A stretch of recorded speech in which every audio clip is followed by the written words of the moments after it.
है रहबर मुल्क को कौम बता, है रहबर मुल्क को कौम बता, आंखें तो उठा नजरे तो मिला, कुछ हम बिसने हमको बिसना, ये किसका लहू है कौन मरा। है रहबर मुल्क को कौम बता, आंखें तो उठा नजरे तो मिला, कुछ हम बिसने हमको बिसना, ये किसका लहू है कौन मरा। धरती की सुलगती छाती के बेचैन शरारे पूछते हैं, धरती की सुलगती छाती के बेचैन शरारे पूछते हैं, तुम लोग जिन्हें अपना न सके वो खून के धारे पूछते हैं, तुम लोग जिन्हें अपना न सके वो खून के धारे पूछते हैं। सड़कों की जुबान चिल्लाती है सागर के किनारे पूछते हैं, सड़कों की जुबान चिल्लाती है सागर के किनारे पूछते हैं, ये किसका लहू है कौन मरा, ये किसका लहू है कौन मरा। है रहबर मुल्क को कौम बता, है रहबर मुल्क को कौम बता, आंखें तो उठा नजरे तो मिला, कुछ हम। I would like to request our chief guest and speaker, Dr. John Cherian, to come to the dais. Also, I would like to request Jan Samskriti President, Sri Shankar Narayanan, Joint Secretary, Dr. Hasina, please come on to the dais. Distinguished guests, friends and colleagues, good evening and a very warm welcome to all.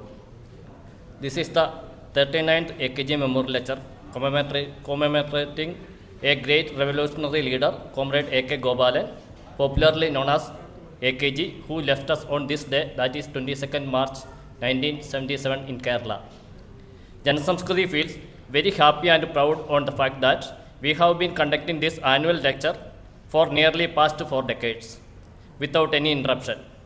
I am sure for many of us here, AKG is a known personality, but we find it is our responsibility to introduce AKG to the new generation too.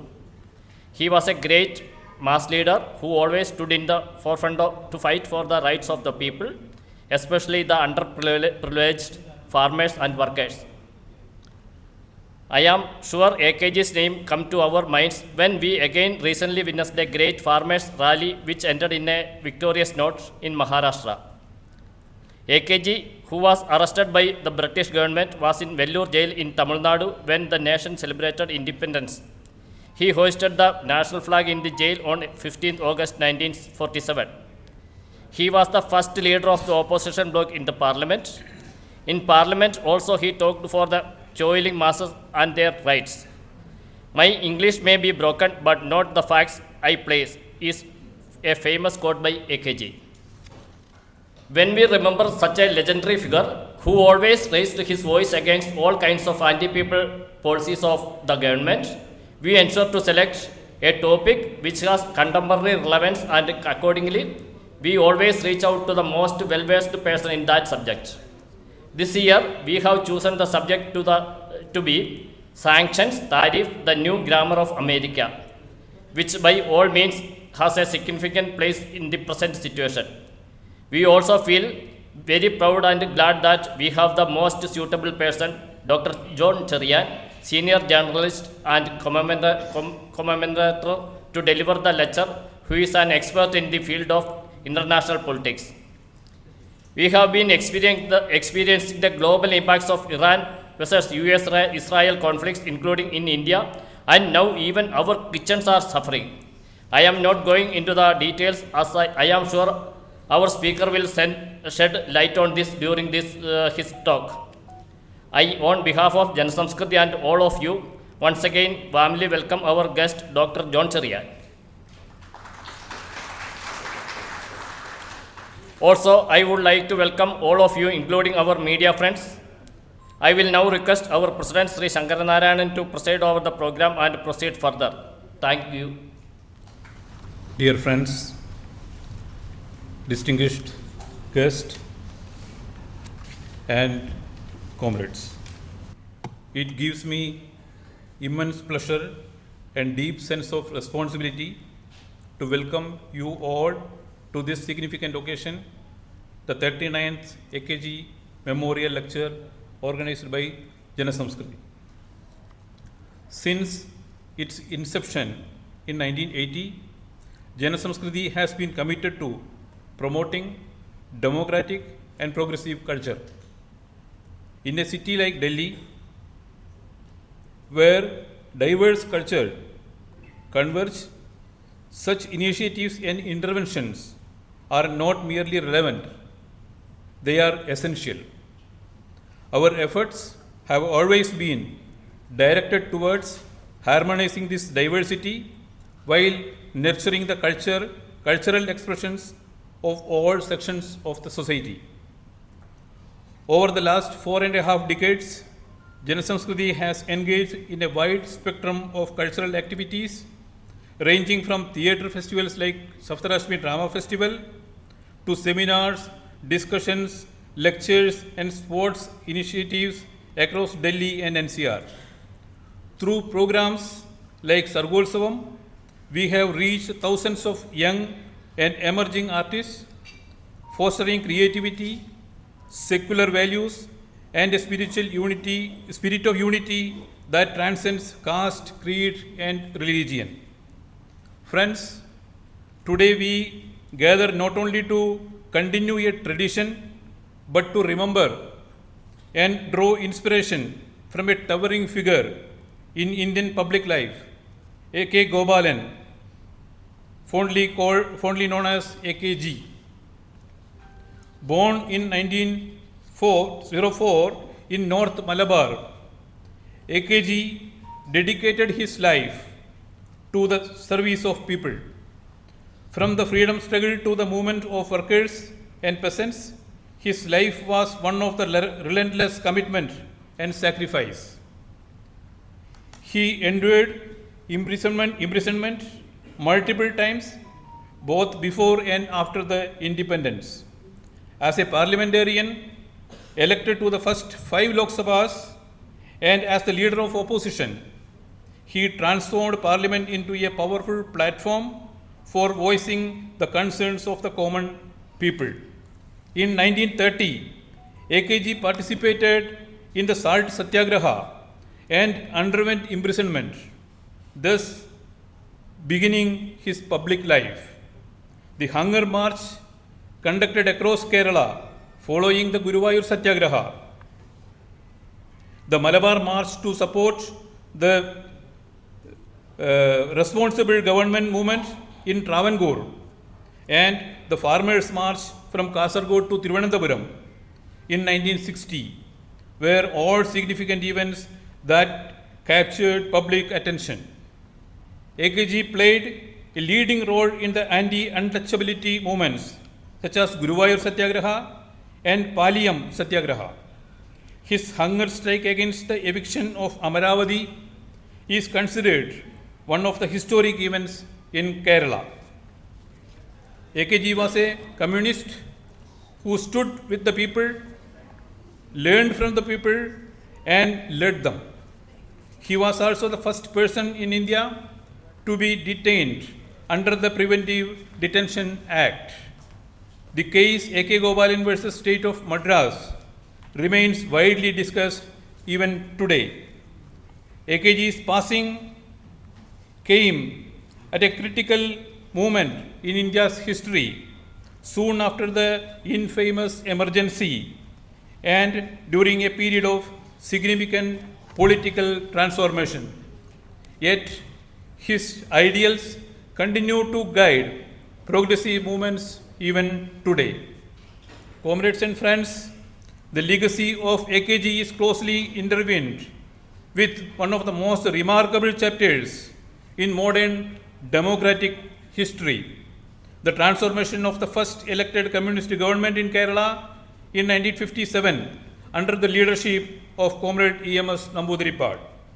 That government demonstrated how governance can be used as an instrument of social transformation through landmark measures such as land reforms, free education, establishment of public healthcare system, and protection of workers' rights. It laid the foundation for an alternative development model rooted in equity, justice, and human dignity. This Kerala model stands today as a powerful example that challenges the notion of the right-wing capitalist communal fascist forces that there is no alternative to dominant economic paradigms.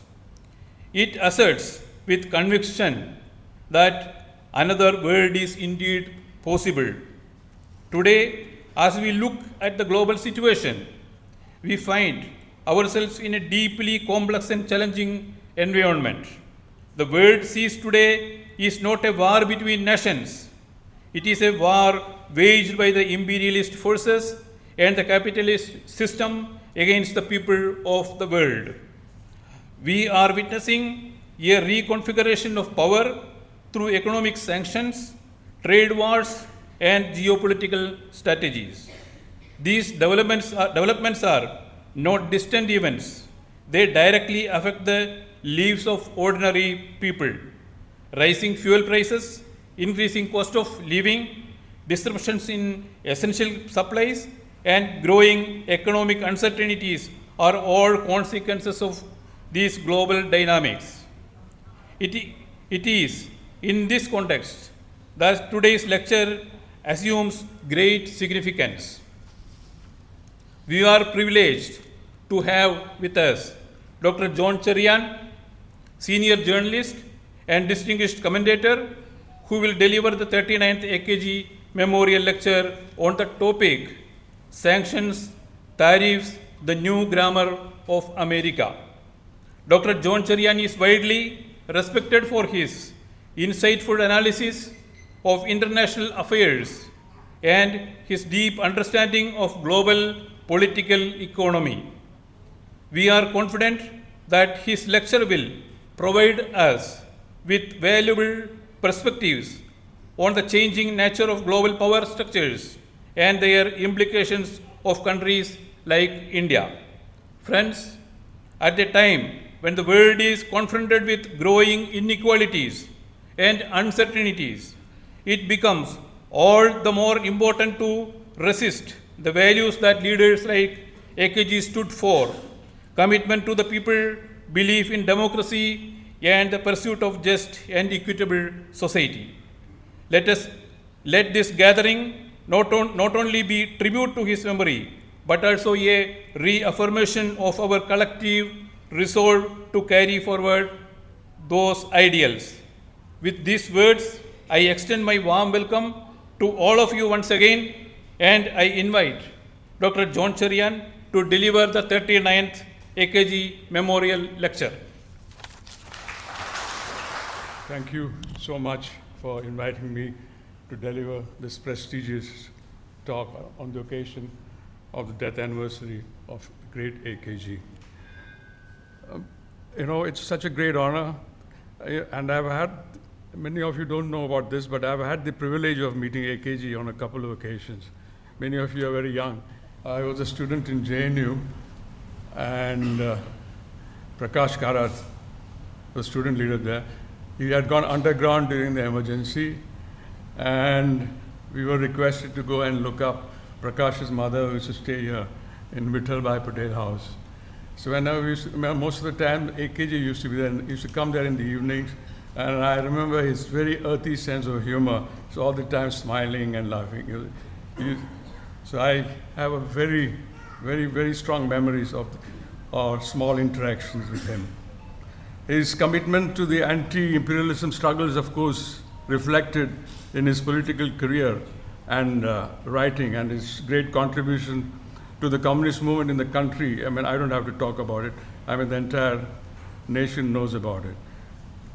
So let's get to the topic at hand, which is about sanctions and tariffs, which is a tool to maintain America's imperial hegemony.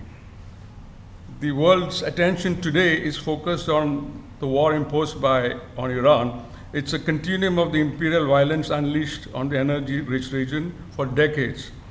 After draconian sanctions failed to bring about government change in Iran, the United States is now resorting to an all-out war to achieve its long-cherished goals. The United States and its ally Israel have been trampling on international law with impunity for a long time. But the current administration in Washington, encouraged by the Zionist regime in Israel, seems to have gone a step further than its predecessors. The Trump administration has been brazenly ordering military attacks on sovereign countries, riding roughshod over long-established international norms. Washington has reverted back to the old colonial and imperial play sheet.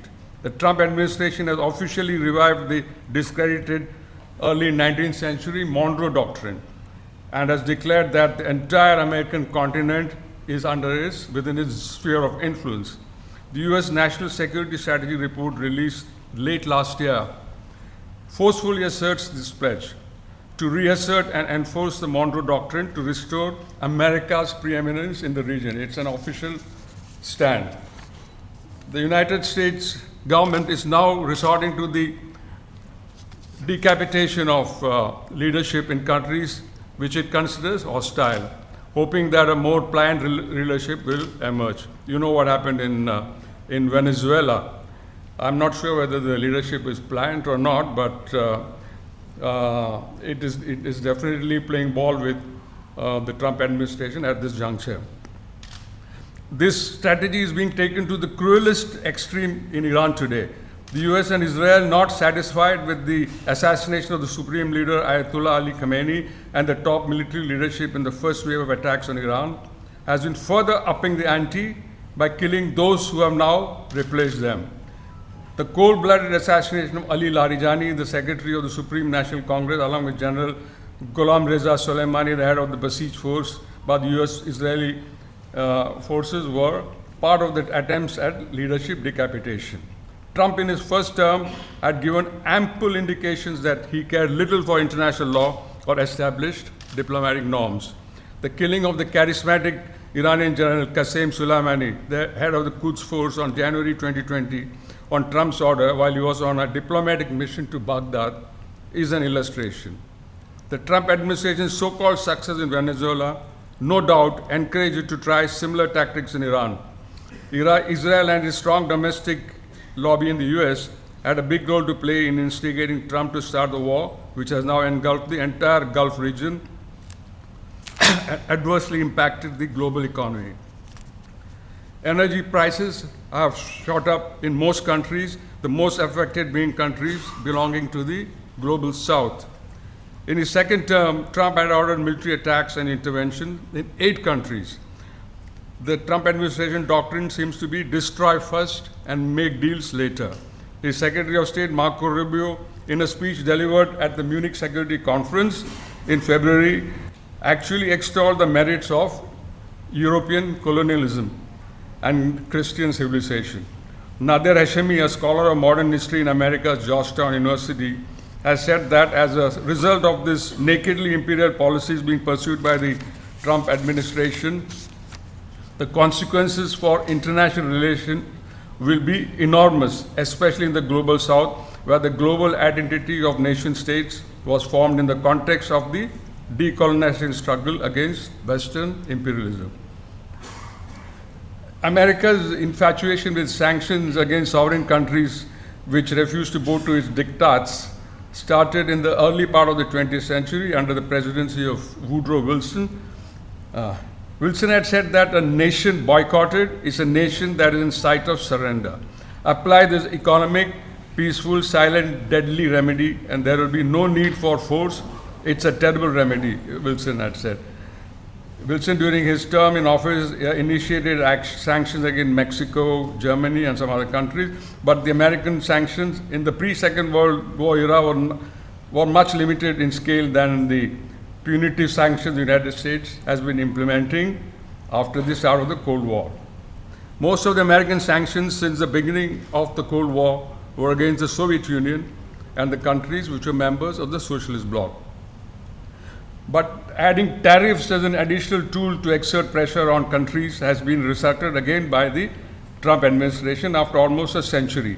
The last important tariff act passed by the US was the Smoot-Hawley Tariff Act of 1930. According to historians, this passage of the act contributed to the economic downturn that followed in the wake of the Great Depression in the United States. Since then, the US has on several occasions instituted tariffs on allies and rivals alike. When the European Economic Community imposed tariffs on American chicken imports in 1960, Washington retaliated by imposing tariffs on European goods like wine and cheese. In 1982, there was a lumber war had erupted between the US and Canada. The lumber war is still ongoing. The Reagan administration instituted a tariff on Japanese automobiles. That was in 1987. Japan did not retaliate. It was the first Trump administration which started using tariffs in a big way to counter strategic rivals like China. In 2018, the Trump administration imposed a 25% tariff on 800 products from China. Beijing reciprocated with a tit-for-tat move. The first Trump administration had also imposed tariffs on its immediate neighbors, Canada and Mexico. But in his second term, President Trump has introduced across-the-board tariffs affecting the global community. The Trump administration's imposition of tariffs under the pretext of addressing issues like intellectual property theft, threats, and trade imbalances has strained America's relations with even its closest allies. After the end of the Second World War, the US and its European allies established international financial institutions like the IMF, World Bank, and WTO, laying the groundwork for a new international economic system through which Washington increased its influence. The IMF and the World Bank were used as instruments to spread the ideology of unfettered capitalism and liberalism in the newly independent countries that had emerged. For much of the 20th century, Washington and its allies had resorted to tried and tested methods of instituting regime change through direct intervention in the internal affairs of countries. In 1953, the CIA, in coordination with the British intelligence agency MI6, had orchestrated a coup against Mohammad Mossadegh, the democratically elected leader of Iran. His crime was, the nationalization of British oil assets in Iran. In Guatemala, the government of Jacobo Arbenz was overthrown in 1954. Arbenz was planning to institute wide-ranging land reforms and take control of the huge swaths of land controlled by the American-owned United Fruit Company. In other Latin American and Caribbean countries, Washington used the senior military officers in the region to do their bidding and overthrow popularly elected governments. The brutal military governments in Brazil, Uruguay, and Argentina were installed with the support of Washington. When the Americans failed to install pliant governments through coup d'etats and other means, they resorted to economic sanctions. In the last 7 decades, the US applied sanctions on various occasions on different countries more than 110 times. Currently, there are more than 20 countries under American sanctions. More than half of the world's population today is under American sanctions. The efficacy of American sanctions to bring about regime change was not as potent as Woodrow Wilson had envisaged, but it has played a significant role in destabilizing many countries in the past 70 years. They have helped to weaken the economic infrastructure and lower the standards of living of the populace of the sanctioned countries. US sanctions matter because the American dollar is the bedrock of our most international financial transactions. The key levers of global trade are also located in the Western financial capitals. Belgium is home to SWIFT, the global messaging network that enables bank-to-bank transfers. The P&I, Protection and Indemnity Club, provides 90% of the world's ocean-going tonnage with protection and indemnity insurance. This is based in the US and other Western countries. So President Trump in his second term had made tariffs a key foreign policy tool. Tariffs, like sanctions, are basically economic tools of coercion, though they are legally distinct under international law. The Trump administration had used secondary tariffs to achieve its geopolitical goals. The Indian government had to give significant concessions to Washington after the Trump administration initially imposed a 50% tariff. The concession including included a commitment to stop buying oil from Russia and bow out of an agreement with Iran to jointly develop the port of Chabahar. Indian tankers, part of the country's so-called shadow fleet, Iranian tankers, which were part of Iran's shadow fleet deployed to evade American sanctions, have been intercepted by the Indian Coast Guard. Of course, as you know, it was on the orders from the Trump administration. Tariffs and sanctions are now being viewed as a form of secondary warfare by many countries.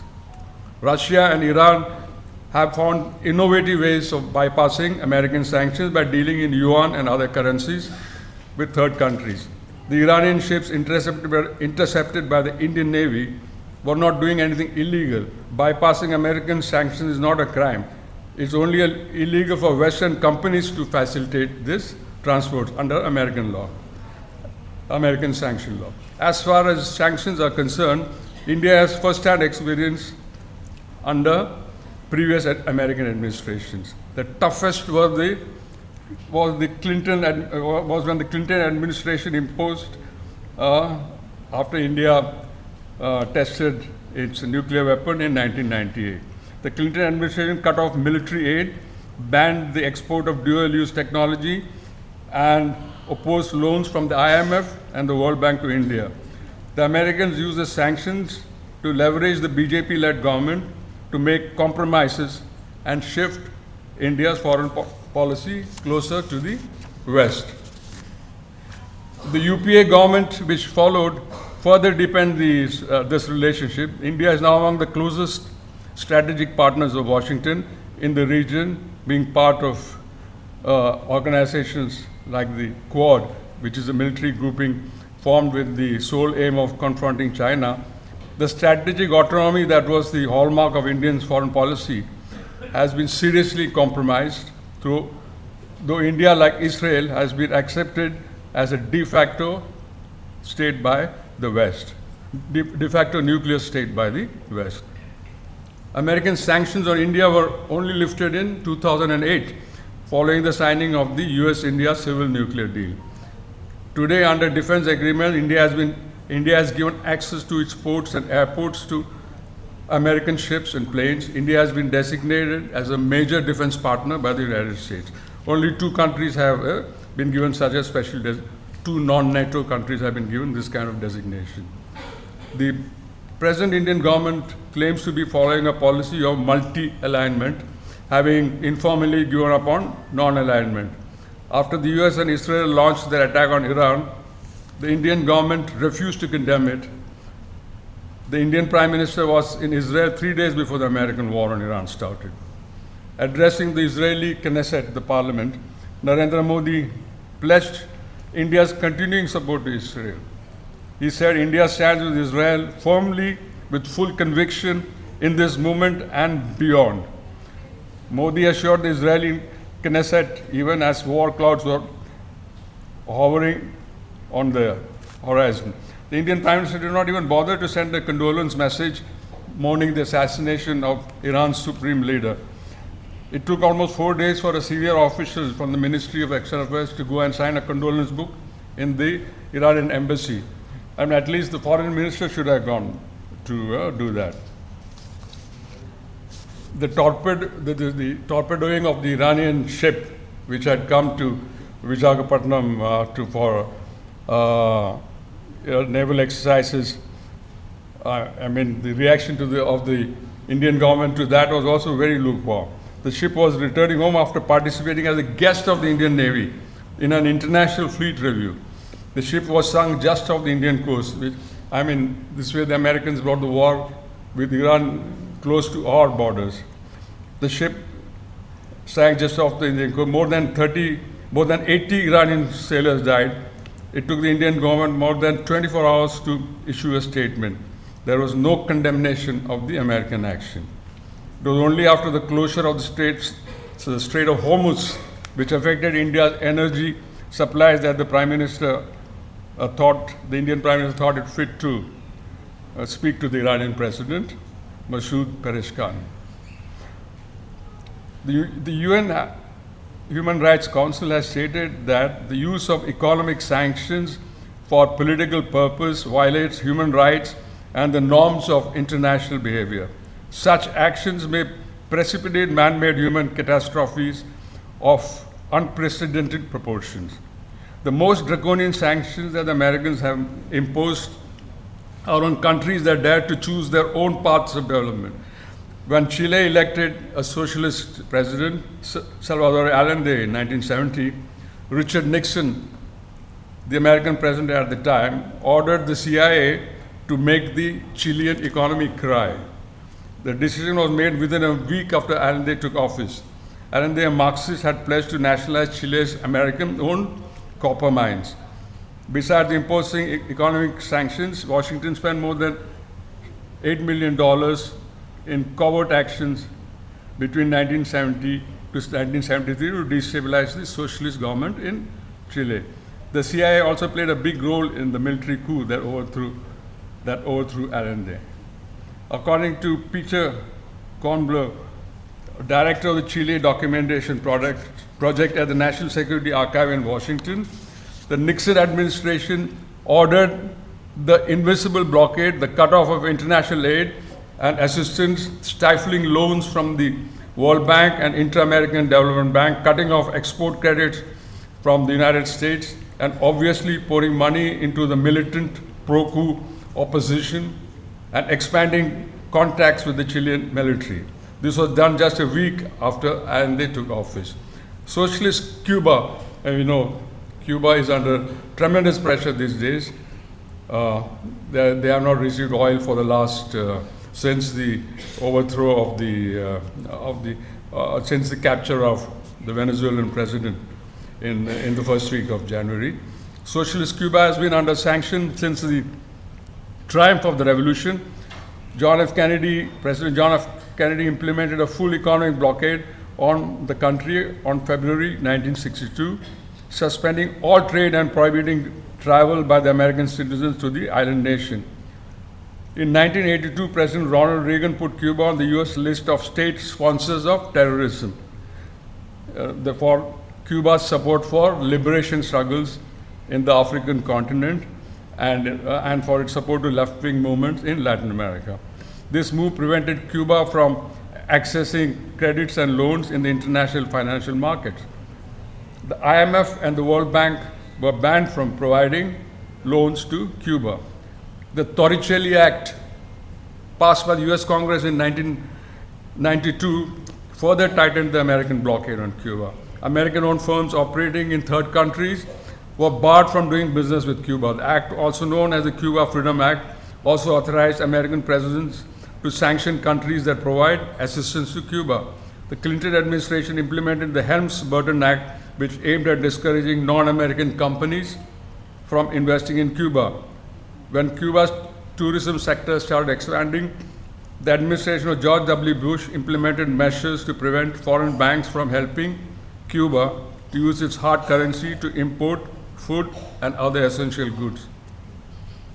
The UN estimates that the economic damage to the country as a result of the blockade is in the trillions of dollars. Successive American administrations have kept on tightening the blockade.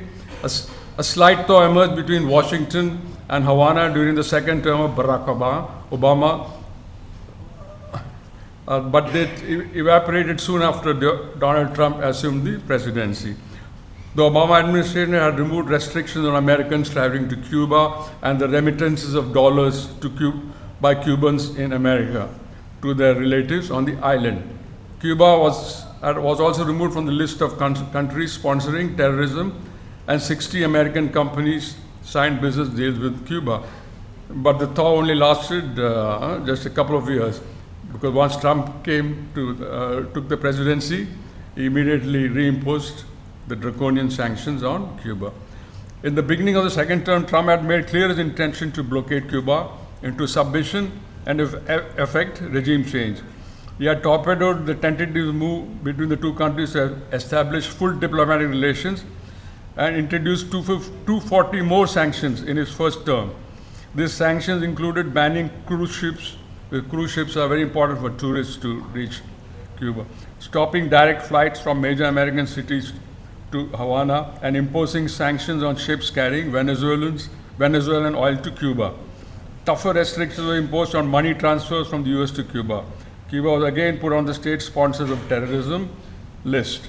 International banks immediately stopped doing business with Cuba, fearing sanctions, American sanctions, penalties, and fines. Mainly as a result of the economic blockade, Cuba today is facing one of its worst crises. Since 2020, more than 2.7 million Cubans have left the island due to the hardship created by the sanction. The Trump administration's diktat to Cuba's traditional friends in the region, like Mexico, to stop supplying oil to Cuba after the ouster of President Nicolas Maduro in January, has made the situation more dire. Oil from Venezuela has completely stopped after the American intervention there.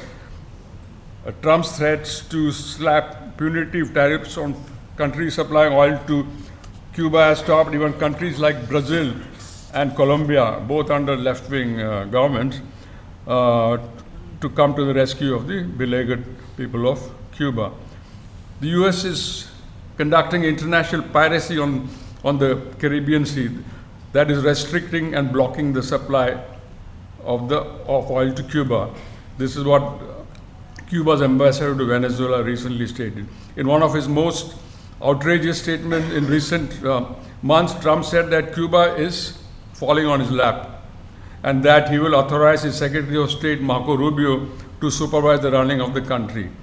He has been openly talking about having the honor of taking Cuba.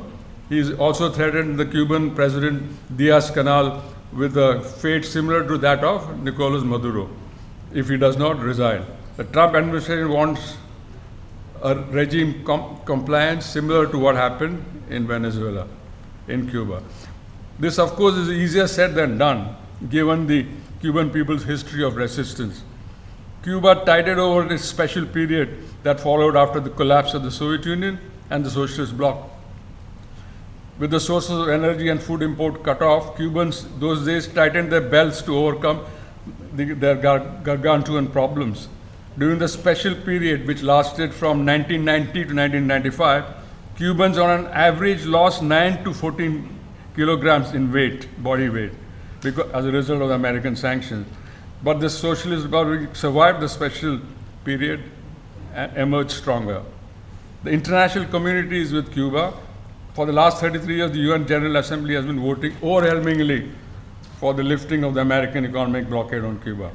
In the latest vote, only the US and its client state, Israel, voted against the resolution. Even Ukraine abstained. 187 countries supported the non-binding resolution. Iran was targeted by American sanctions from the very start of the Islamic Revolution in 1979.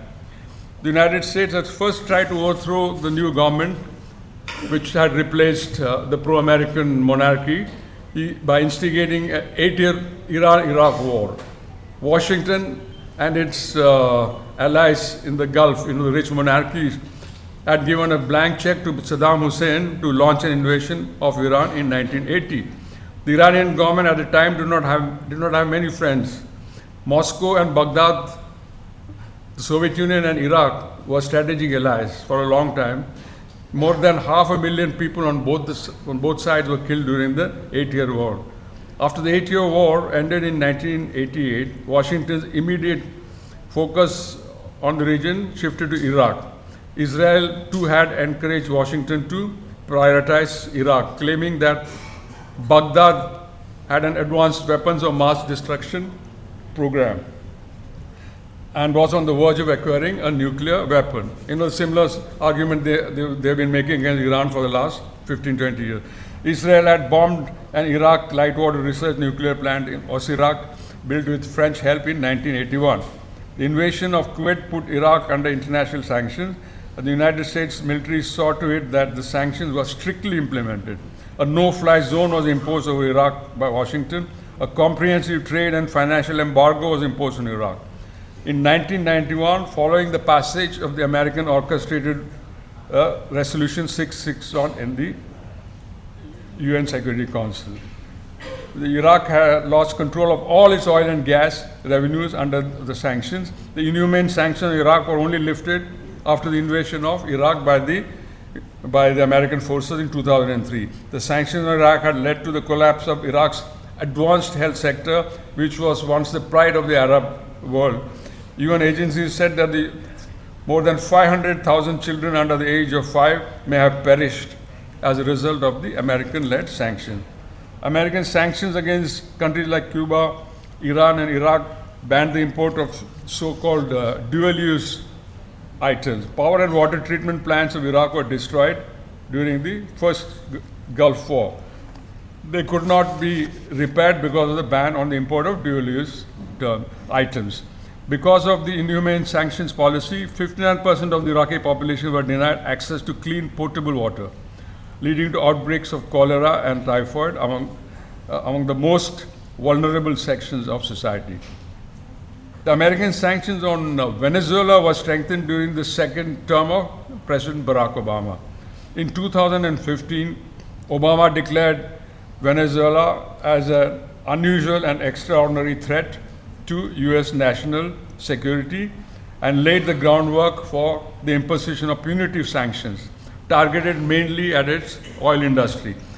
After Trump ascended the presidency, he made his first attempt at triggering regime change in Caracas. Virtually all sections of the Venezuelan economy were sanctioned. Venezuela's assets in the US were taken over. This was during the first Trump term. Venezuela was barred from the financial markets and from sourcing its gold reserves in foreign banks. Venezuela had about 31 tons of gold bullion stored in the Bank of England's vaults, but they were not allowed to withdraw it. Many of Venezuela's top leaders were blacklisted by the US State Department. At the beginning of his second term in office, Trump put a bounty on President Maduro's head, as well as on many of his close advisors and ministerial colleagues. A former UN rapporteur, Alfredo de Zayas, estimated over 100,000 deaths till 2020 as a result of the sanctions on Venezuela. Sanctions on the oil sector in 2019 slashed oil production drastically from 1.5 million barrels per day from 1.5 to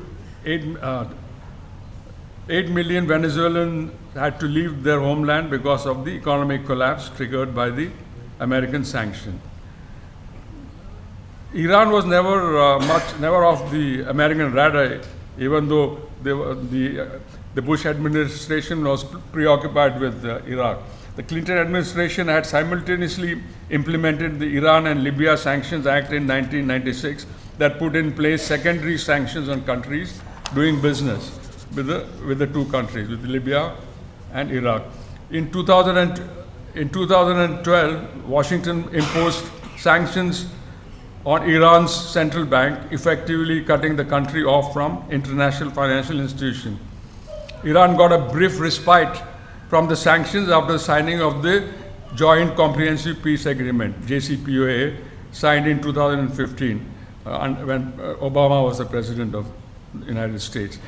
From 2015 to 2018, the Iranian economy had grown by 6%. In 2018, 2 years after Donald Trump became president, the United States walked out of the JCPOA. Iran had given many concessions while agreeing to the JCPOA. President Obama told the American Congress that the nuclear deal with Iran contained the most comprehensive inspections and verifications regime ever negotiated to monitor a nuclear program. Despite this, President Trump tore it apart and implemented his maximum sanctions policy on Iran, targeting Iran's oil exports and its political and security apparatus. In February this year, the Trump administration announced 25% tariffs on countries trading with Iran. India had stopped purchasing discounted oil from Iran in November last year as soon as a new round of sanctions were announced. China, on the other hand, continued buying Iranian oil, undeterred by the threats of American sanctions. Despite the Iranian government engaging in diplomatic efforts to stave off a military conflict in the region, their country has once again been subjected to war. Senior Iranian officials had conveyed a degree of optimism when the recent negotiations were going on with the Americans. Iran had agreed to give significant concessions relating to the contentious nuclear issue. According to the Omani Foreign Minister Badr bin Hamid Al Musaidi, who was privy to the talks, Tehran had agreed to permanently degrade its stock of enriched uranium, along with the reassurance that it will never opt for nuclear weapons, which it has been saying so, for a very long time, that it will never opt for a nuclear weapon. The Iranians, of course, had the least trust in the current American administration. After all, the Americans had attacked Iranian nuclear facilities in June last year in coordination with Israel during the 12-day war, even as negotiations were going on between Trump and Washington, with Tehran and Washington. Besides, Donald Trump, in his first term, had ordered the assassination of General Qasem Soleimani, the charismatic Iranian general who had played a very big role in expanding Iran's influence in the region and in fighting the Islamic State in Iraq and Syria. After the recent protests which broke out in Iran, one of the most widespread since the 1979 revolution, President Donald Trump had again amplified his calls for regime change in the country and threatened to use military force to achieve this goal. There is a growing evidence that the Americans had a role to play in the widespread street protests that erupted at the end of the last year in Tehran and other cities of Iran. The portrait of Reza Pahlavi, the exiled son of the late Shah of Iran, was prominently displayed by sections of the protesters in cities like Tehran. The Shah was reinstalled in power in 1953 by the United States and the United Kingdom after the overthrow of Mohammad Mossadegh, the popularly elected leader of Iran. It was the first coup orchestrated by the CIA and MI6 to retain control of energy assets in the third country. The Mujahideen-e-Khalq, MEK for short, which is also supported by Western intelligence, it's an Islamist, they call themselves Islamist Marxists, also played a big part in fomenting the deadly violence which lasted for almost 2 weeks in Iran. The MEK was once branded a terrorist organization by the Western government, but now gets open support from the West and Israel. The MEK is claiming that 1,499 of its members were killed in the protest. During the 8-year war Iran fought with Iraq, the MEK had fought on the side of Iraq. That war itself was instigated by Washington. The war, which started just a year after the overthrow of the Shah, was instigated from Washington. During the last round of protests, a small but vociferous section of the protesters had for the first time also called for foreign military intervention to bring about regime change. Reza Shah's closest advisors had said that American military intervention is inevitable. Reza Shah, speaking on the sidelines of the Munich conference, which took place in February, had urged the Trump administration not to waste time on negotiations and to speed up plans for a military attack. More and more information about the involvement of the West in the violent events of January is coming out.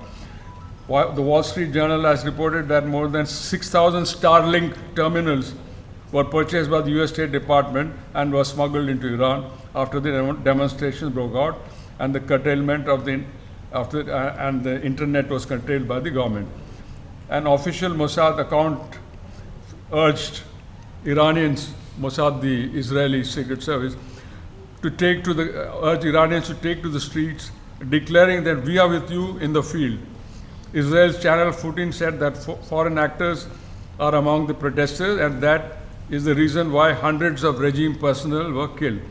Trump himself has been urging protesters to take over institutions of government.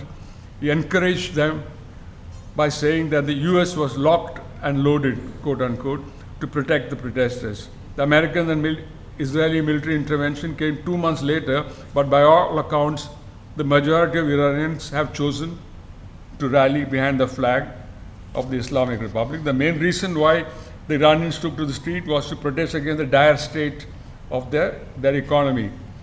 Decades of draconian American sanctions had taken their toll. American officials have not shied away from taking credit for driving the Iranian economy off the rails. the American Treasury Secretary Scott Bessent told the US Senate that what the Trump administration had done was to create a serious dollar shortage in Iran. He said that this led to the collapse of one of Iran's biggest banks. The central bank had to print money. The Iranian currency went into a free fall. Inflation exploded, and hence we have seen Iranian people out on the streets. And this is what Bessent said, Scott Bessent, the American Treasury Secretary. Mike Pompeo, during his stint as American Secretary of State in the first Trump administration, told the BBC that if Iranians want their people to eat, then they will have to give into American demands. Research papers published in Western academic journals have shown that the draconian American sanctions have had a very adverse impact on the Iranian middle class. Without the sanctions, the middle class would have expanded by 17%. From 2011 to 2019, 9 million middle-class Iranians were pushed into poverty. The 2 years, 2014 to 2016, during which the JCPOA, the Joint Comprehensive Plan of Action, remained in force, the Iranian, I mentioned that, the Iranian economy had grown by 6%. The Iranian President Masoud Pezeshkian had said that the US and its partners rode on our problems, quote unquote, and are continuing to seek the fragmentation of Iranian society. Iran was prepared for the worst. They had ramped up their ballistic missile production since the war in June. The late Supreme Leader Ayatollah Ali Khamenei, as well as senior military officials, had warned that if their country is subjected to attacks, all American bases in the region would be targeted. They should know that if they start a war this time, it will be a regional war. Khamenei had warned, had predicted, and this is exactly what has happened. Iran's leadership since the time of Imam Khomeini has insisted that the country's nuclear program is purely for peaceful purposes. The Iranian president had once again reiterated just before the American and Israeli attack that his country was ready for any verification of its nuclear program. Iran's atomic energy chief Mohammad Eslami has said that if the economic sanctions are lifted, Iran is willing to dilute its 60% enriched uranium to a lower level. Iran is said to have between 400 to 600 kilograms of highly enriched uranium, which is more than enough to make a bomb if they want to. It was President Trump who ordered the withdrawal of the United States from the JCPOA, under which Iran had agreed to cap its enrichment program, reduce its stockpiles, and scale down its nuclear infrastructure in exchange for sanction waivers. The Biden administration continued with the maximum pressure tactics of the Trump administration with regard to Iran. It was after the unilateral and illegal American withdrawal from the JCPOA and the full restoration of sanctions that Iran had made a decision to enrich uranium up to 60%. The sanctions were imposed to create hardships for the people and social instability. The instability that was caused by the sanctions have been now weaponized by the West. The American desire for regime change in Iran should not be viewed as in isolation with what is happening in the region. Arakchi, the Iranian foreign minister, in a recent speech said that Israel wants all its neighbors to be weakened so that it could continue with its expansionist program. Iran is one of the few countries in the region that is standing resolutely against the Zionist project. In fact, Iran's current geostrategic predicament is a direct result of what happened on October 7, 2024, when Hamas launched its attack on Israel. Iran had no knowledge of about the planning or the timing of the attack. The Hamas leadership, in fact, had a strained relationship with Iran for a long time. They were on opposite sides during most of the Arab Spring period. But when it became clear that Israel was intent on genocide in Palestine, Iran did not stop its allies like Hezbollah and the Houthis from joining the fight against Israel. The Hezbollah militia paid a heavy price. The instability caused by the war in Gaza also played a role in the fall of the Assad government in Syria. Syria was a long-time ally of Iran. The powerful axis of resistance that Iran had assiduously created after the American invasion of Iraq in 2003 had suffered a serious blow. The new war of choice America is waging on Iran in coordination with Israel does not show signs of ending soon, although yesterday Trump said that he's planning to end the war soon, but at the same time he said that he's talking about putting American military boots on the ground.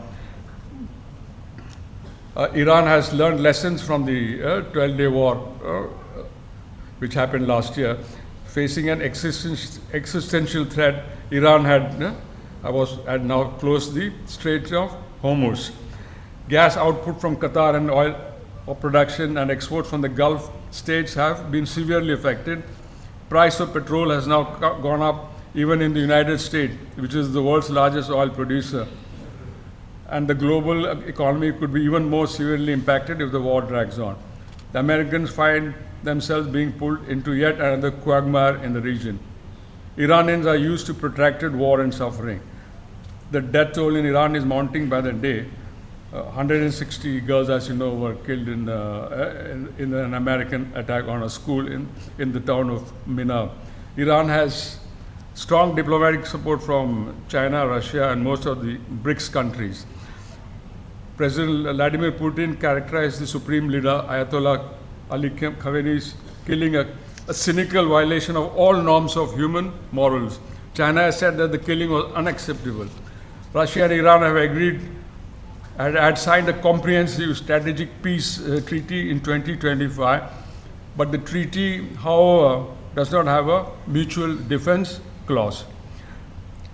But according to reports, Russia is helping Iran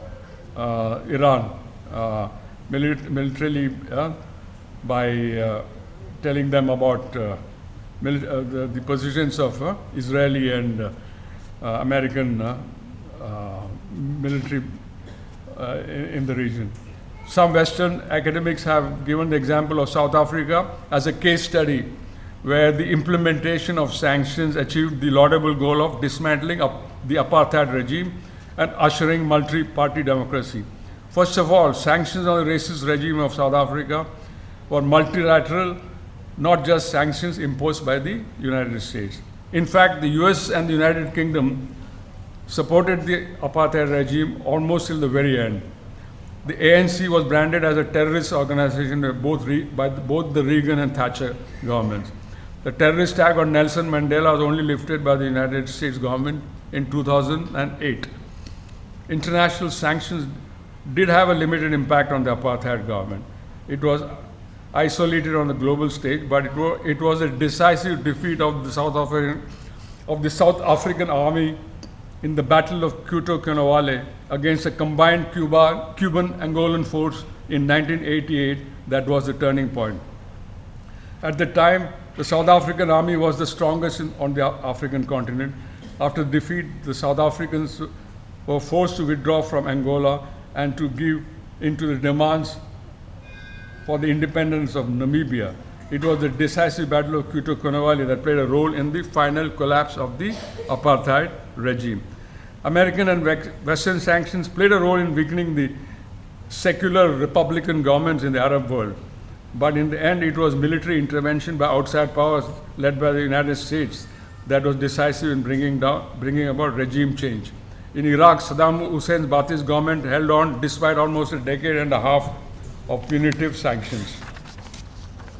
But finally, the Americans had to resort to a full-scale military invasion to achieve their immediate goal.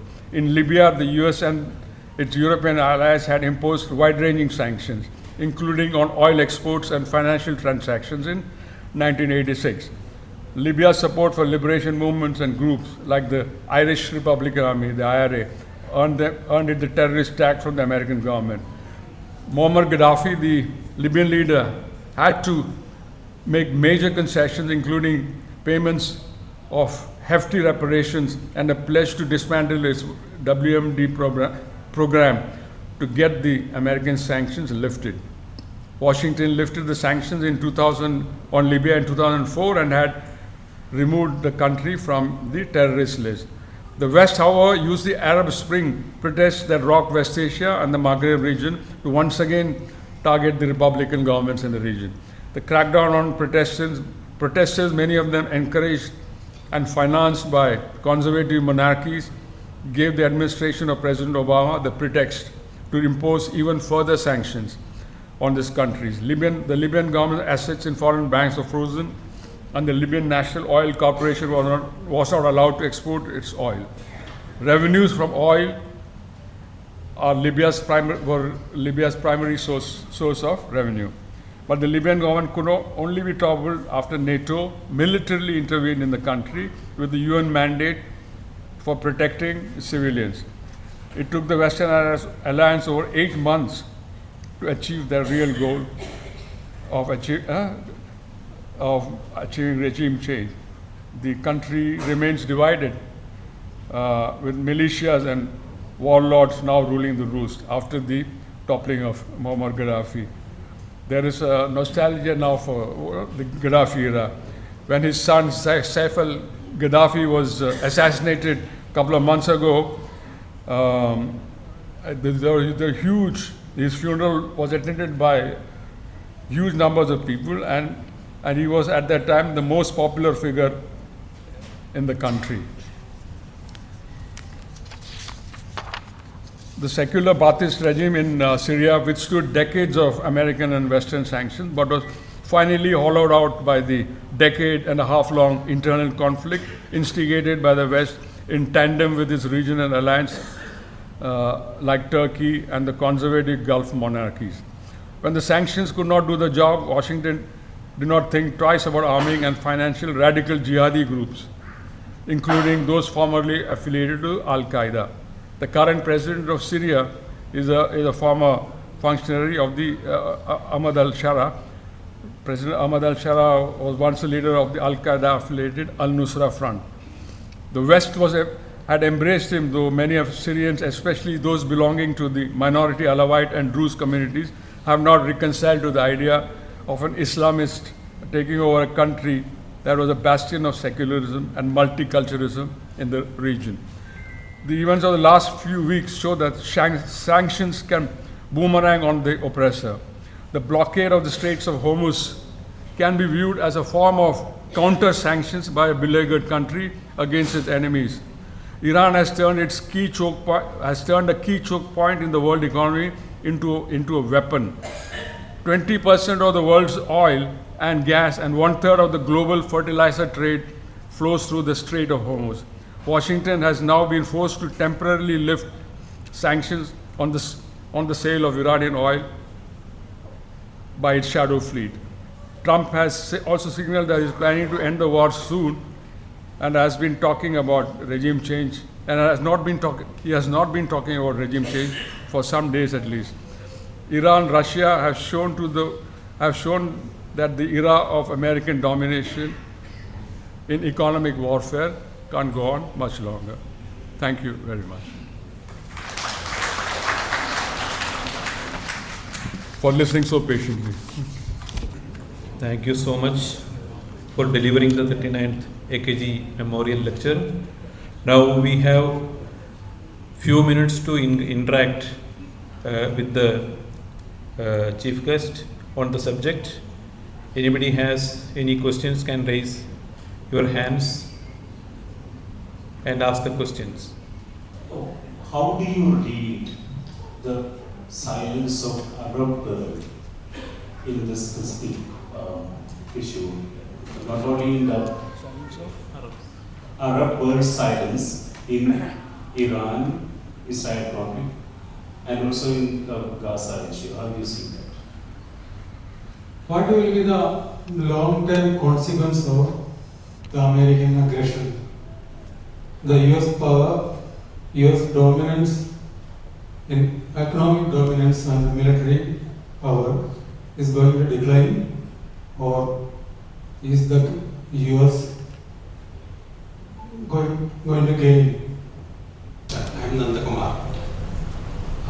Coming to the current Israeli-Iran war, we hear that We hear that in Tehran there is a timer clock which says that Israel will be eliminated by so and so date. And also we hear that maybe Iran may be into funding Hezbollah, Houthis, maybe even Hamas. In that context, how can we singularly fight forth with Israel? That's it. Now this, everybody is aware of the effect of American sanctions. Do you see any consolidation of global south? See, when they go for this much tax sanctions against, see, so many countries, is there any chance of retaliation? The first question, the silence of Arab states and Islamic countries. Unfortunately, if you look at the map, most of the Arab states are either militarily dominated by the Americans or economically dominated by the Americans. Now, Egypt is one of the biggest and strongest Arab state, but it's so dependent on the United States and the Gulf monarchies for its survival that it's not capable of taking an independent stance.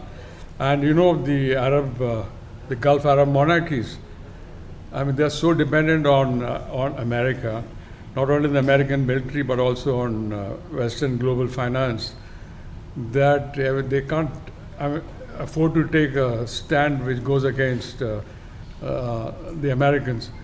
And all the Gulf monarchies have big American bases on the territories.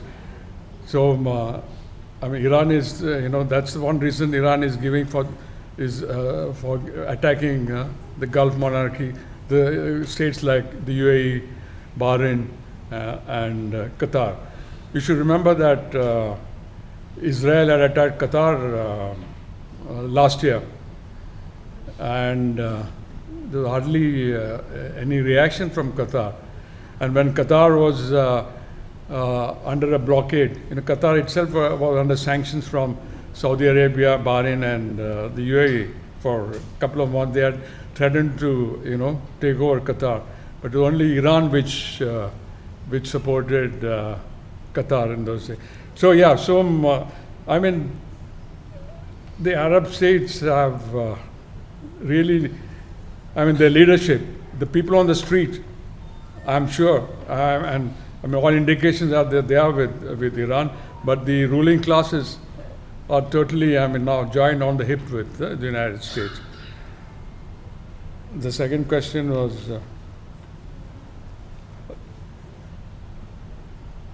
the US, I think everybody and most international commentators and experts say that the United States is a power in decline, and probably this war with Iran will be a decisive one, because I think it is one of the worst setbacks America has received since they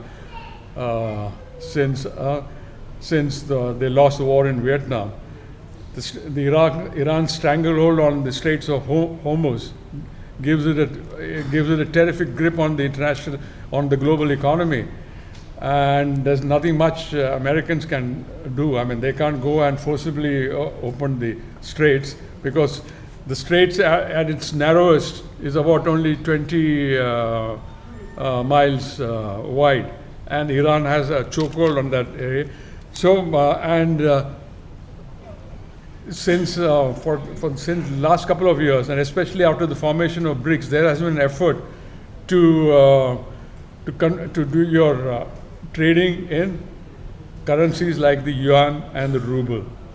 And for instance, Iran does most of the trade in yuan.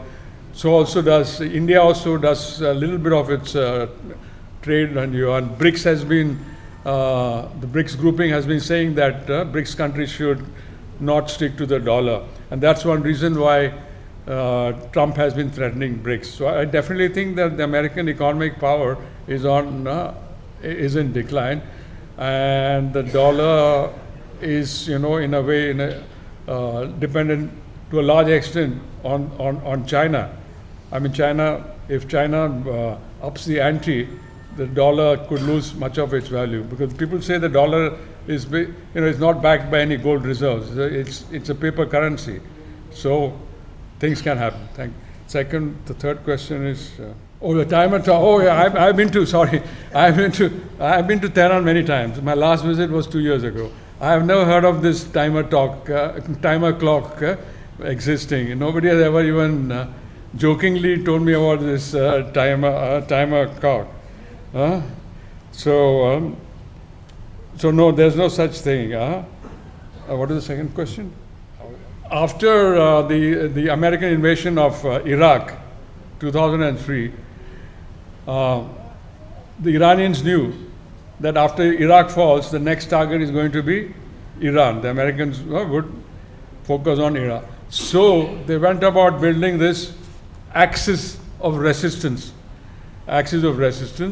which includes militias in Iraq, who are also now fighting against the Americans, the Sikh government in Syria, and Hezbollah. And later on, the Houthis. The Houthis only came up, much later. So they constitute the so-called axis of resistance, and ideologically they are very cohesive, and they said that their main enemy is Israel, and they will fight for the creation of a state of Palestine. They never said that they are going to destroy Israel. I mean, the axis of resistance said that the Palestinians should be given their right. And this axis of resistance had become a very powerful force. And they lost some of their power after the Hamas forces invaded Israel. But what's happening today shows that even the Hezbollah, which the Israelis had claimed was completely destroyed, they are still a fighting force. They were trained by Iran. They were funded by Iran, and they are also religiously, they have something in common. They're all Shiites. They all except Hamas. Hamas is Sunni. So that's why Iran's relation with Hamas was always a little tentative. Hamas sided with the jihadis during the Arab Spring. But then for Iran, I think the liberation of Palestine is one of the top priorities. India's position on this issue, I talked about it. Right from the beginning of the Iranian Revolution, India's relationship with Iran was, it wasn't bad, but it was not as warm as it was with, say, Saddam Hussein in Iraq, or with Egypt, because India viewed Iran as a kind of religious kind of a zealot. The leadership as being religiously very extreme. But India and Iran have long, historical, cultural relations. So, and the people of Iran really look up to India, even the government there. Not that they are desperate for India's friendship, but they want to balance, their relationship with China. They don't want to be overly dependent on China. And India is actually not an immediate neighbor, but a neighboring country. If there was no partition, India would have been sharing a border with Iran. So in India, but even the UPA government was very, didn't side with Iran on crucial issues, especially on the nuclear issue. And when the BJP government came, the relations became even, went down the hill even further. But the two countries had signed an agreement to develop the Chabahar port, which is very important. But India and the Iranians really wanted India to speed up the development of Chabahar. But India was always very wary. looking at Washington, whether Washington would approve. And India took its own time, but I think India finally gave about $5 million for the development of the port. But once Trump issued his ultimatum, India immediately withdrew. So India has strategic relations with all the countries in the region except Iran. So, and now we know after the why didn't Modi have to go to Tel Aviv 3 days before the war on Iran? Everybody knew that America and Israel were preparing to attack Iran. And then he makes a statement that we are with you, not today, forever, kind of thing. I mean, what is Israel? Israel is a tiny little country. What is the population of Israel? 12 million, 11 million. And what does it give you? It only gives you arms and technology to spy on other people, on your domestic population. I mean, this kind of equipment and technology you can get from other countries. But India, the Indian leadership, right from even in the UPA days, has prioritized relations with Israel over that of Iran. The last question is yeah, global. We thought that the BRICS, groupings like the BRICS and the Shanghai Cooperation Organization would bring about more solidarity among the nations of the South. But unfortunately, this has not happened. I mean, the conflict with Iran's, America's and Israel's attack on Iran, very few of the BRICS countries have openly condemned it, except for Brazil and China and Russia. Nobody has condemned it. And even, BRICS today, one of the member countries of BRICS is the UAE, the United Arab Emirates. And the United Arab Emirates has nothing really to do with the global South. The United Arab Emirates is virtually the 51st state of the United States of America. You can do your immigration to America if you through Abu Dhabi. You land Abu Dhabi, you get your American immigration from there. So, I mean, it's going to be difficult. There's no real unity among the countries of the South. I mean, they get immediately threatened. I mean, all the countries of the global South succumbed to American pressure on the tariffs issue. And not that they could not do much because their economies are weak. And India also, in a way, most of its exports are to the United States, and it has a huge NRI population there. So, I mean, the governments in the global South prefer to put most of the eggs in the American basket even now. Thank you. Sir, my name is Venu.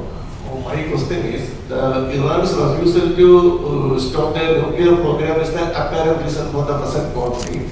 And my question is whether Iran required the nuclear program, because they are stating that their program is for peaceful and basically energy. But nuclear energy is much more costlier than the other forms of energy, whether it is because Iran has the largest reserves of natural gas and crude oil. So whether they require, but it is a fact that they don't require. Iran does not require nuclear energy for electricity. Even then they are, suppose if America is claiming that they are just months away from the nuclear bomb. If Iran had been successful in making that nuclear bomb, who would have been at the risk? Because Iranian missiles cannot reach America, but they can definitely reach Saudi Arabia and UAE. And it is no secret that Iran has set its eyes on Mecca and Medina. Because now Saudi Arabia is the undisputed leader of the Islamic world just because they have got Mecca and Medina. And Iran has a dream of becoming the leader by capturing Mecca and Medina. If this Iran had successfully making the nuclear bomb and attacked the UAE, Kuwait and Saudi Arabia and captured Mecca and Medina, who would have stopped them? Iran always had a peaceful nuclear program. It started from the time of the Shah of Iran. And when the Shah of Iran was there, all the countries virtually rushed to Iran to help them, a peaceful nuclear program for medicine, for energy, not for making a bomb. India also the Indian Atomic Energy Corporation also helped the Shah of Iran in his nuclear program. But once the Shah fell, the attitude towards Tehran changed.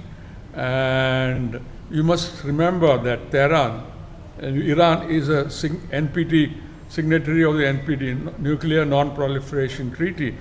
And the nuclear if you sign the NPT, that means you are not allowed to, you're not allowed to make a bomb, nuclear weapon.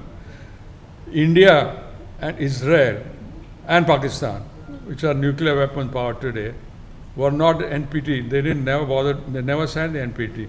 And they, made the nuclear bomb. But Iran is a signatory of it.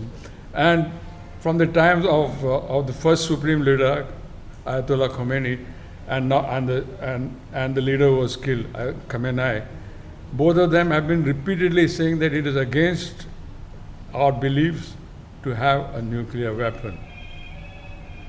They want their program. They say as a sovereign country and as a signatory of the NPT, they should be allowed, to develop a nuclear, the nuclear industry, because Iran is, most of Iran is desert, arid, and they need this, for producing electricity. For instance, Tehran now has even before the American attack, had a serious water and electricity shortage problem. So they need, like all NPT signatories, they want to develop a nuclear program. They have been giving reassurances and assurances that they are not going to make a bomb. And Iran had very good relations with all its neighboring countries. Iran and Saudi Arabia had signed a peace agreement 2 years. The Chinese had supervised that. They had gone to Beijing, the leaders of Iran and Saudi Arabia, and had signed a peace agreement. As I said in my earlier, that Iran helped Qatar, against attacks, protected it from the Saudis and Emiratis and the Bahrainis who threatened to attack Qatar. They had very good relations before this war started with the neighbor. And everything was normal. In fact, all the Gulf monarchies were pleading with America, please don't open a front in our region. We are happy as we are. So I don't think Iran posed a threat to anybody in the region, except, of course, Israel. And Israel was hell-bent. Israel has been saying that Iran has been on the verge of getting a bomb for the last 25 years. As soon as Netanyahu became prime minister in 1998 or something, he started saying Iran is about to, another 15 months, Iran is going to make a bomb. They have been crying wolf for a long time. And if I were in Iran's place, I think I should make a bomb, because a nuclear bomb is the only guarantee against imperialist countries like America.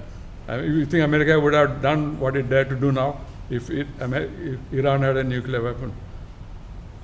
No.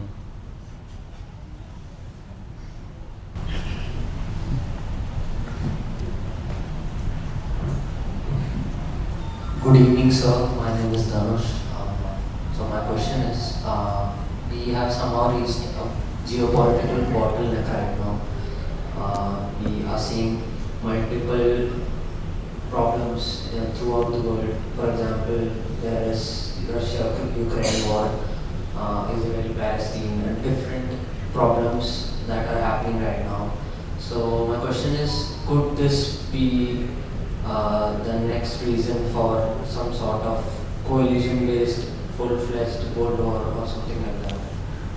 Is that possible for our cause?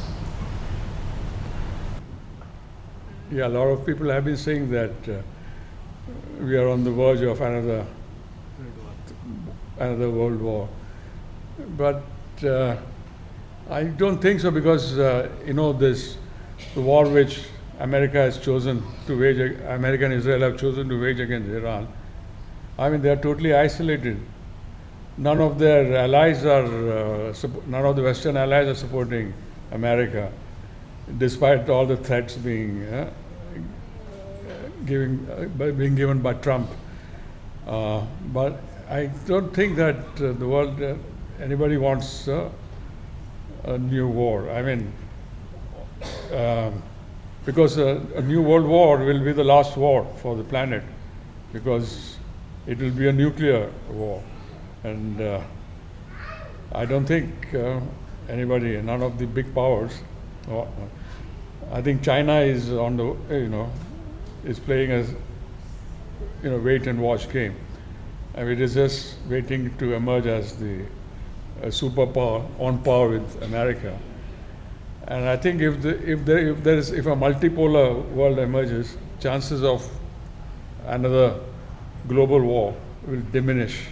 And I think it is slowly but surely emerging. So I don't think we really have to worry, unless a crazy leader like Trump uses a nuclear weapon in some part of the world. Then, of course, but I don't think. I think better sense will prevail, inshallah. Sir, what if I try to draw a comparison between Indo-Pak conflict and Israel-Iran conflict? In the background of, say, Kargil surgical strike, Pahalgam Operation Sindhu, Hezbollah Houthi epic fury. Kind of a picnic, or as Trump would say, was an excursion compared to what's happening now between Iran, Israel, and America. I mean, that is a full scale. I mean, this Operation Sindhu lasted for how many days? It was. This war is much wider in scope. Iran is sent one of its missiles to Diego Garcia. I don't think the Operation Sindoor escalated to that kind of a level. And in Iran already about 2,000 people have been killed in the war on Iran. While Operation Sindoor were much smaller in scale. I don't think there is any comparison. And it's already been 3 weeks since the war on Iran has started. So, yeah, it was much wider in scale, what's happening in the Gulf. And that Operation Sindoor was a war between India and Pakistan. This is a war between Iran and two of the biggest, most powerful armies in the world. Israel is the most powerful army in the region, and America, of course, has the strongest army in the world. So yeah, it's a real David versus Goliath struggle. Thank you. Actually, this war is really very serious between Israel and Iran. But at the same time, we can see something which is not reported really seriously between Israel and Lebanon, because all of southern Lebanon and Golan Heights have already been taken by Israel. Same way, part of the Palestine, for example, West Bank is already been taken by Israel. So could you just explain a bit more about this silent war which is happening there? I mean, I think more people. It's not a silent war. I mean, more people have been killed in Lebanon than in Iran after Israel opened a front against Hezbollah. Now, Hezbollah is a Shiite organization. About 40% of Lebanon's population is Shia. They are the underprivileged in Lebanese society. They didn't have much of a say. But in the 1990s, Israel had occupied parts of Lebanon with the support of the Americans. And so that's when this resistance movement started, Hezbollah. And of course, it started after the Iranian Revolution of 1979. And the aim was to resist Israeli expansion into Lebanon. So their first act was, there was a suicide bomb attack against an American military base in Lebanon when Ronald Reagan was president, and about 200, more than 250 American soldiers were killed in that attack, and that made the Americans withdraw from Lebanon. But Israel continued occupying Lebanese territory, and so the first war with Hezbollah was started in 2006. The Israeli army invaded to crush Hezbollah, and for the first time, the Israeli army had to retreat. It was militarily a defeat. The Hezbollah managed to defeat this thing. Since then, Hezbollah has been growing in power, and the Iranians have been, of course, training, helping, financing, sending their officers there. It became a fighting force to reckon with, and that is why the Iranians, when I was in Tehran, they told me that last couple of years ago, that we are not worried. We have a front, we have a border with Israel. The Iranian top officials were boasting, but in the sense because Hezbollah, they consider Hezbollah part of their army. So and they had state of the art, and what the Iranians had supplied them with their state of the art missiles and munitions.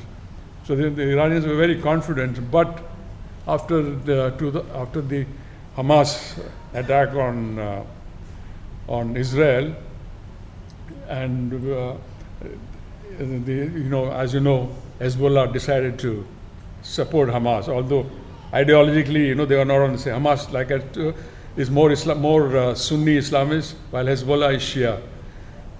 But for the sake of the Palestinian cause, Hezbollah decided to support Hamas, and this gave the Israeli army the opportunity to flatten.